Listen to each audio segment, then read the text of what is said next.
Hello guys, आज यहाँ दिउँसो म खिच्दैछु 11-1-2 बज्यो होला होइन। अनि यहाँ पानी पर्न हावाहुरी गाइसहरू। अनि मैले खाजा केही खाएको छैन है।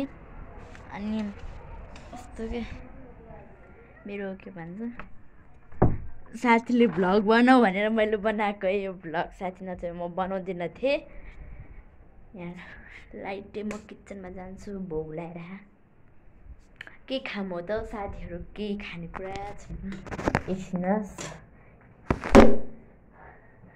ला सरी फर द्याट होइन। म खाना खान्छु, म स्याउ खान्छु। मेरो घरमा केही छैन साथीहरू, केही छैन। म के खाम हुन्छ क्या। अनि त बिस्कुट के त्यो छ, तर म खानमा लाग्दैन नि त। त्यही भएर अघि नै खाइसकेको हो नि त मैले त। अनि अब फेरि के खानु त होइन, बारम्बार खानु त हुँदैन मलाई त।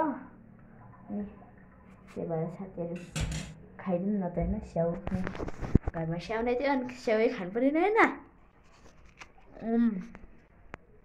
मेरो घरमा धेरै लाइट छैन।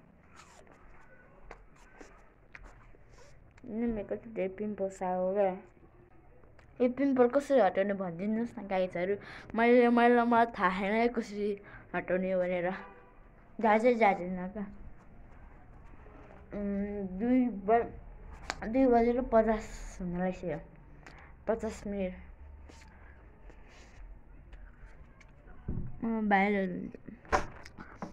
बाहिर बस्नु पर्खर गर्छु, किनभने मलाई झ्याउ लाग्छ। भित्र बिस्तारै कस्तो कुद्दिन्छ नानी। आज शनिबार हो, आज मेरो छुट्टी, भोलि स्कुल छ। त्यही हो होइन। अर्कै आँखा यस्तो कालो र सेतो भएको भए